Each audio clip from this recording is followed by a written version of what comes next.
Pinilit kong iwasan ka dahil ako'y nakatali na sa isang dilag na labis.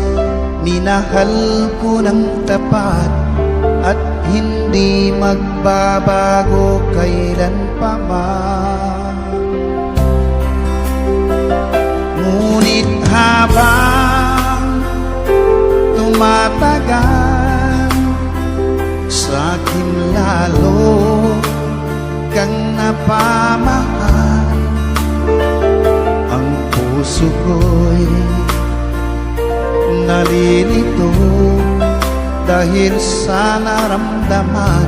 Ano ang aking gagawin na malimot ka?